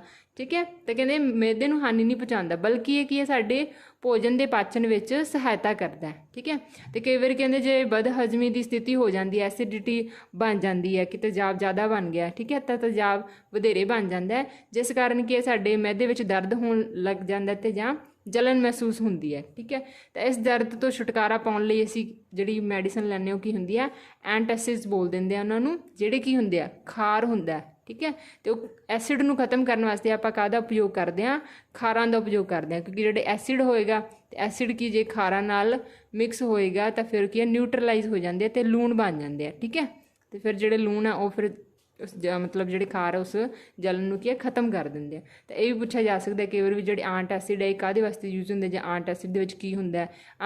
ਆਂਟ ਐਸਿਡ ਇੱਕ ਤਰ੍ਹਾਂ ਦਾ ਖਾਰ ਹੀ ਹੁੰਦਾ। ਠੀਕ ਹੈ, ਜਿਹਨੂੰ ਮਿਲਕ ਆਫ ਮੈਗਨੀਸ਼ੀਆ ਵੀ ਕਹਿ ਦਿੰਦੇ ਹਾਂ, ਉੱਪਰ ਆਪਾਂ ਪੜ੍ਹ ਕੇ ਆਏ ਸੀ ਇਹਨੂੰ ਕੀ ਕਹਿ ਸਕਦੇ ਹਾਂ ਮਿਲਕ ਆਫ ਮੈਗਨੀਸ਼ੀਆ। ਅਤੇ ਇਸ ਦਾ pH ਵੈਲਿਊ ਕਿੰਨੀ ਸੀਗੀ, ਇਹਦੀ pH ਵੈਲਿਊ ਸੀਗੀ 10। ਠੀਕ ਹੈ, ਧਿਆਨ ਰੱਖਣਾ। ਤਾਂ ਇਹ ਕੋਈ ਜ਼ਿਆਦਾ ਸਟਰੋਂਗ ਖਾਰ ਨਹੀਂ ਹੁੰਦਾ, ਇਹ ਕਮਜ਼ੋਰ ਖਾਰ ਹੀ ਹੁੰਦਾ। ਅਤੇ ਜ਼ਿਆਦਾ ਆਪਣਾ ਆਪਾਂ ਦੇਖਿਆ ਹੈ ਕਿ ਸਾਡਾ ਜਿਹੜਾ ਸਰੀਰ ਹੈ ਉਹ 7.0 ਤੋਂ ਲੈ ਕੇ 7.8 ਤੱਕ ਦੀ ਰੇਂਜ ਵਿੱਚ ਹੀ ਕੰਮ ਕਰ ਸਕਦਾ। ਠੀਕ ਹੈ, 7.0 ਤੋਂ ਲੈ ਕੇ 7.8 ਦੀ ਰੇਂਜ ਵਿੱਚ, ਫਿਰ ਜ਼ਿਆਦਾ ਸਟਰੋਂਗ ਖਾਰ ਵੀ ਆਪਾਂ ਕੀ ਆਪਦੇ ਬੋਡੀ ਨੂੰ ਨਹੀਂ ਦੇ ਸਕਦੇ। ਠੀਕ ਹੈ, ਤਾਂ ਇਹ ਕੀ ਹੁੰਦਾ ਕਮਜ਼ੋਰ ਖਾਰ ਹੁੰਦੇ। ਮਿਲਕ ਆਫ ਮੈਗਨੀਸ਼ੀਆ ਇੱਕ ਕਮਜ਼ੋਰ ਖਾਰ ਹੈ ਜਿਹੜਾ ਆਂਟ ਐਸਿਡ ਹੈਗਾ। ਠੀਕ ਹੈ, ਆਂਟ ਐਸਿਡ ਮਤਲਬ ਐਂਟੀ ਕੰਮ ਕਰਦਾ ਇਹ ਐਸਿਡ ਦੇ, ਇਸ ਕਰਕੇ ਇਹਦਾ ਨਾਮ ਐਂਟ ਐਸਿਡ ਹੈਗਾ। ਇਹ ਉਦਾਸੀਨ ਕਰ ਦਿੰਦਾ, ਜਿਹੜਾ ਵੱਧ ਤੇਜ਼ਾਬ ਬਣਿਆ ਹੁੰਦਾ ਉਸ ਤੇਜ਼ਾਬ ਨੂੰ ਕੀ ਕਹਿੰਦਾ ਉਦਾਸੀਨ ਕਰ ਦਿੰਦਾ, ਨਿਊਟਰਲਾਈਜ਼ ਕਰ ਦਿੰਦਾ। ਨੈਕਸਟ ਅੱਗੇ ਹੈ ਕਹਿੰਦੇ ਜਦੋਂ pH ਦੇ ਵਿੱਚ ਪਰਿਵਰਤਨ ਹੁੰਦਾ ਤਾਂ ਜਿਸ ਕਾਰਨ ਸਾਡੇ ਦੰਦਾਂ ਦਾ ਖੋਰ ਸਟਾਰਟ ਹੋ ਜਾਂਦਾ, ਜਿਹਨੂੰ ਆਪਾਂ ਟੁੱਥ ਡਿਕੇ ਬੋਲ ਦਿੰਦੇ ਹਾਂ। ਮੂੰਹ ਵਿੱਚ ਕਹਿੰਦੇ pH ਦਾ ਮਾਨ 5.5 ਘੱਟ ਹੋ ਜਾਣ 'ਤੇ 5.5 ਤੋਂ ਅਗਰ ਘੱਟ ਹੋ ਜੇ ਤਾਂ ਉਹਦੇ ਨਾਲ ਕੀ ਹੋ ਜਾਂਦਾ ਸਾਡੇ ਦੰਦਾਂ ਦਾ ਜਿਹੜਾ ਖੋਰਨ ਹੈ ਉਹ ਸਟਾਰਟ ਹੋ ਜਾਂਦਾ। ਠੀਕ ਹੈ, ਦੰਦ ਖੁਰਨੇ ਸਟਾਰਟ ਹੋ ਜਾਣਗੇ। ਤਾਂ ਇਹ ਪੁੱਛ ਲੈਂਦੇ ਕਈ ਵਾਰੀ ਕਿ ਦੰਦਾਂ ਦਾ ਖੋਰਨ ਮਤਲਬ ਕਿੰਨੇ pH ਤੋਂ ਜੇ ਘੱਟ ਹੋ ਜੇ ਤਾਂ ਸਟਾਰਟ ਹੋ ਜਾਂਦਾ, ਤਾਂ 5.5 ਤੋਂ। ਅਤੇ ਉੱਪਰ ਆਪਾਂ ਪੜ੍ਹਿਆ ਸੀ ਐਸਿਡ ਰੇਨ ਕਦੋਂ ਹੁੰਦੀ ਹੈ, ਜਦੋਂ 5.6 ਤੋਂ ਘੱਟ ਜੇ। ਠੀਕ ਹੈ, ਅਤੇ ਇਹ ਦੋਵੇਂ ਰੇਂਜ ਤੁਸੀਂ ਯਾਦ ਰੱਖਣੀ ਹੈਗੀ ਆ। ਅੱਗੇ ਹੈ ਕਹਿੰਦੇ ਜਿਹੜਾ ਸਾਡਾ ਦੰਦਾਂ ਦਾ ਜਿਹੜਾ ਐਨੇਮਲ ਹੁੰਦਾ, ਇੱਕ ਪਰਤ ਚੜੀ ਹੁੰਦੀ ਆਪਣੇ ਦੰਦਾਂ ਦੇ ਉੱਪਰ, ਜਿਹੜੀ ਸਭ ਤੋਂ ਸਟਰੋਂਗੈਸਟ ਆਪਾਂ ਮੰਨਦੇ ਹਾਂ, ਉਹ ਕਾਹਦੀ ਬਣੀ ਹੁੰਦੀ ਹੈ, ਕੈਲਸ਼ੀਅਮ ਸਲਫੇਟ ਦੀ ਬਣੀ ਹੁੰਦੀ ਹੈ। ਅਤੇ ਧਿਆਨ ਰੱਖਣਾ ਸਾਡੇ ਦੰਦਾਂ ਦਾ ਜਿਹੜਾ ਐਨੇਮਲ ਹੈ ਕਾਹਦਾ ਬਣਿਆ ਹੁੰਦਾ, ਕੈਲਸ਼ੀਅਮ ਫਾਸਫੇਟ ਦਾ ਬਣਿਆ ਹੁੰਦਾ। ਇਹ ਕਹਿੰਦੇ ਪਾਣੀ ਵਿੱਚ ਨਹੀਂ ਘੁਲਦਾ, ਪਾਣੀ ਵਿੱਚ ਘੁਲਣਸ਼ੀਲ ਨਹੀਂ ਹੈ, ਪਰ ਜਦੋਂ ਮੂੰਹ ਦੀ pH 5.5 ਤੋਂ ਘੱਟ ਜਾਏਗੀ ਤਾਂ ਫਿਰ ਕੀ ਇਹਦਾ ਖੋਰਨ ਸਟਾਰਟ ਹੋ ਜਾਂਦਾ, ਜਿਹਨੂੰ ਆਪਾਂ ਕੀ ਬੋਲਦੇ ਹਾਂ ਸਾਡਾ ਟੁੱਥ ਡਿਕੇ। ਵੀ ਉੱਪਰ ਵਾਲੀ ਜਿਹੜੀ ਐਨੇਮਲ ਪਰਤ ਹੁੰਦੀ ਹੈ ਉਹ ਕੀ ਹੋ ਜਾਂਦੀ ਹੈ, ਖੁਰਨਾ ਸਟਾਰਟ ਹੋ ਜਾਂਦੀ ਹੈ। ਕਿਹਦੀ ਵਜ੍ਹਾ ਕਰਕੇ, pH ਵੈਲਿਊ ਘਟਣ ਦੀ ਵਜ੍ਹਾ ਕਰਕੇ, ਜਿਸ ਨਾਲ ਕੀ ਹੈ ਐਸਿਡਿਟੀ ਜ਼ਿਆਦਾ ਹੋ ਜਾਏਗੀ, ਜਿਸ ਨਾਲ ਸਾਡੇ ਦੰਦਾਂ ਦਾ ਖੋਰਨ ਸਟਾਰਟ ਹੋ ਜਾਏਗਾ। ਨੈਕਸਟ ਹੈ ਜੀਵਾਂ ਅਤੇ ਪੌਦਿਆਂ ਵਿੱਚ ਜਿਹੜੇ ਰਸਾਇਣਿਕ ਪੈਦਾ ਹੁੰਦੇ ਆ ਉਹਨਾਂ ਦੀ ਆਤਮ ਰੱਖਿਆ ਕਰਦੇ ਆ, ਮਤਲਬ ਆਪ ਹੀ ਉਹ ਪੈਦਾ ਕਰਦੇ ਆ ਅਤੇ ਫਿਰ ਉਹ ਕੀ ਆ ਆਪਣੀ ਰੱਖਿਆ ਲਈ ਉਹਨਾਂ ਨੂੰ ਵਰਤਦੇ ਆ। ਠੀਕ ਹੈ, ਅਤੇ ਐਨੀਮਲਸ ਐਂਡ ਪਲਾਂਟਸ ਦੇ ਵਿੱਚ ਕੀ ਹੁੰਦੇ ਆ, ਸੈਲਫ ਡਿਫੈਂਸ ਵਾਸਤੇ ਕੁਛ ਕੈਮੀਕਲਸ ਜਿਹੜਾ ਪੈਦਾ ਹੁੰਦੇ ਆ। ਕੈਮੀਕਲਸ ਮਤਲਬ ਐਸਿਡ ਹੋ ਸਕਦੇ ਆ, ਤੇਜ਼ਾਬ ਖਾਰ ਹੋ ਸਕਦੇ ਆ। ਠੀਕ ਹੈ, ਤਾਂ ਉਹ ਆਪਾਂ ਦੇਖਦੇ ਹਾਂ ਕਿਸ ਤਰ੍ਹਾਂ ਦੀ। ਕਹਿੰਦੇ ਸ਼ਾਇਦ ਜਿਹੜੀ ਸ਼ਹਿਦ ਦੀ ਮੱਖੀ ਹੁੰਦੀ ਆ ਤਾਂ ਉਹਦੇ ਡੰਗ ਦੇ ਵਿੱਚ ਵੀ ਕਹਿੰਦੇ ਇੱਕ ਤੇਜ਼ਾਬ ਹੁੰਦਾ, ਕਿਹੜਾ ਆਪਾਂ ਉੱਪਰ ਪੜ੍ਹ ਕੇ ਪੜ੍ਹਿਆ ਸੀਗਾ, ਮੈਥੇਨੋਇਕ ਤੇਜ਼ਾਬ। ਤਾਂ ਉਹ ਇੱਕ ਤੇਜ਼ਾਬ ਛੱਡਦੇ ਆ ਜਿਸ ਦੇ ਕਾਰਨ ਕੀ ਹੁੰਦੀ ਹੈ, ਦਰਦ ਅਤੇ ਜਲਨ ਹੁੰਦੀ ਹੈ। ਡੰਗ ਮਾਰੇ ਜਾਣ ਦੇ ਸਥਾਨ 'ਤੇ ਕਹਿੰਦੇ ਜੇ ਆਪਾਂ ਮਿੱਠਾ ਸੋਡਾ ਜਿਹੜਾ ਕਿ ਇੱਕ ਕਮਜ਼ੋਰ ਖਾਰ ਹੈ, ਜੇ ਆਪਾਂ ਉਹ ਲਗਾ ਲੈਂਦੇ ਹਾਂ ਤਾਂ ਸਾਨੂੰ ਕੀ ਹੈ, ਆਰਾਮ ਮਿਲਦਾ। ਤਾਂ ਦੇਖੋ ਜਿਹੜੇ ਸ਼ਹਿਦ ਦੀ ਮੱਖੀ ਹੈਗੀ ਉਹਦੇ ਕੋਲ ਵੀ ਆਪਦੇ ਬਚਾਅ ਲਈ, ਸੈਲਫ ਡਿਫੈਂਸ ਲਈ ਕੀ ਹੈ, ਇੱਕ ਹਥਿਆਰ ਹੈਗਾ। ਠੀਕ ਹੈ, ਉਹਦੇ ਕੋਲ ਇੱਕ ਡੰਗ ਹੁੰਦਾ ਜਿਹਦੇ ਵਿੱਚ ਕੀ ਇੱਕ ਤੇਜ਼ਾਬ ਹੁੰਦਾ, ਜੋ ਉਹ ਡੰਗ ਮਾਰ ਦਿੰਦੀ ਹੈ ਤਾਂ ਫਿਰ ਕੀ ਉਹ ਤੇਜ਼ਾਬ ਕੀ ਹੈ ਉਸ ਜਗ੍ਹਾ 'ਤੇ ਛੱਡ ਦਿੰਦੀ ਹੈ, ਜਿਸ ਨਾਲ ਦਰਦ ਅਤੇ ਜਲਨ ਹੁੰਦੀ ਹੈ। ਅਤੇ ਜੇ ਉਸ ਜਲਨ ਨੂੰ ਆਪਾਂ ਖ਼ਤਮ ਕਰਨਾ ਹੈ ਤਾਂ ਆਪਾਂ ਕੀ ਲਗਾ ਸਕਦੇ ਹਾਂ, ਕੋਈ ਖਾਰ ਲਗਾਉਣਾ ਹੁੰਦਾ ਤਾਂ ਆਪਾਂ ਮਿੱਠੇ ਸੋਡੇ ਦੀ ਵਰਤੋਂ ਕਰਦੇ ਹਾਂ, ਜਿਹੜਾ ਕੀ ਹੈ ਇੱਕ ਕਮਜ਼ੋਰ ਖਾਰ ਹੈ। ਤਾਂ ਇਹਨਾਂ ਕੁਐਸਚਨਸ ਨੂੰ ਤੁਸੀਂ ਇਹਨਾਂ ਸਮਝੋ ਕਿ ਇਹ ਥਿਓਰੈਟੀਕਲ ਪੋਰਸ਼ਨ ਹੈ, ਇਹਨਾਂ ਵਿੱਚੋਂ ਇਹ ਕੁਐਸਚਨ ਬਣ ਜਾਣਗੇ। ਜਦੋਂ ਆਪਾਂ MCQ ਕਰਾਂਗੇ ਤਾਂ ਉਦੋਂ ਤੁਹਾਨੂੰ ਕੀ ਹੈ ਈਜ਼ੀਲੀ ਪਤਾ ਹੋਣਗੇ, ਤੁਸੀਂ ਫਟਾਫਟ ਕੀ ਆਨਸਰ ਦਿਓਗੇ। ਠੀਕ ਹੈ, ਤਾਂ ਇਹਨਾਂ ਨੂੰ ਧਿਆਨ ਨਾਲ ਸਮਝਦੇ ਹੋ। ਹੁਣ ਕਹਿੰਦੇ ਇੱਕ ਪੌਦਾ ਹੈਗਾ ਨੈਟਲ ਦੇ ਪੱਤੇ ਦੇ ਡੰਗ, ਮਤਲਬ ਇਹਦੇ ਪੱਤੇ ਜਿਹੜੇ ਹੁੰਦੇ ਆ ਬੜੇ ਨੁਕੀਲੇ ਹੁੰਦੇ ਆ। ਠੀਕ ਹੈ, ਅਤੇ ਇਹਦੇ ਪੱਤੇ ਦੇ ਡੰਗ ਦੇ ਵਿੱਚ ਵੀ ਕਿਹੜਾ ਹੁੰਦਾ, ਮੈਥੇਨਾਇਕ ਤੇਜ਼ਾਬ ਹੁੰਦਾ। ਅਤੇ ਜੇ ਕਿਸੇ ਦੇ ਚੁੱਭ ਜਾਂਦਾ ਤਾਂ ਫਿਰ ਇਹ ਮੈਥੇਨੋਇਕ ਤੇਜ਼ਾਬ ਉਸ ਦੀ ਚਮੜੀ ਵਿੱਚ ਛੱਡ ਦਿੰਦਾ, ਜਿਸ ਕਾਰਨ ਵੀ ਕੀ ਹੁੰਦੀ ਹੈ, ਜਲਨ ਹੁੰਦੀ ਹੈ, ਦਰਦ ਹੁੰਦਾ ਹੈ। ਇਸ ਦਾ ਇਲਾਜ ਕਰਨ ਲਈ ਵੀ ਆਪਾਂ ਕੀ ਹੈ ਕੋਈ ਖਾਰ ਵਰਤ ਸਕਦੇ ਹਾਂ।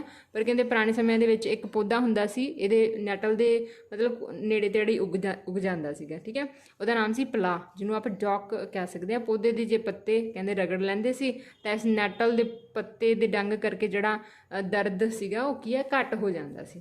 ਠੀਕ ਹੈ,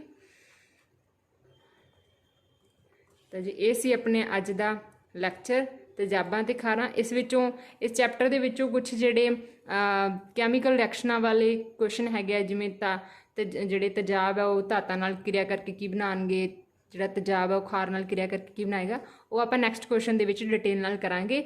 ਅੱਜ ਜਿਹੜੇ ਆਪਣੇ ਥਿਓਰੈਟੀਕਲ ਪੋਰਸ਼ਨ ਹੈਗਾ ਜਿਹਦੇ ਵਿੱਚ ਕੁਐਸਚਨ ਬਣ ਜਾਂਦੇ ਆ, ਉਹ ਆਪਾਂ ਅੱਜ ਕਵਰ ਅਪ ਹੋ ਗਿਆ ਆਪਣਾ, ਅਤੇ ਨੈਕਸਟ ਲੈਕਚਰ ਦੇ ਵਿੱਚ ਆਪਾਂ ਉਹ ਕੰਪਲੀਟ ਕਰ ਦਾਂਗੇ। ਉਸ ਤੋਂ ਬਾਅਦ ਆਪਾਂ ਇਸ ਦੇ MCQ ਲਗਾ ਕੇ ਦੇਖਾਂਗੇ, ਜਿੰਨੇ ਵੀ ਇੰਪੋਰਟੈਂਟ MCQ ਬਣਦੇ ਹੋਣਗੇ ਉਹ ਤੁਹਾਡੇ ਲਈ ਅਸੀਂ ਲੈ ਕੇ ਆਵਾਂਗੇ।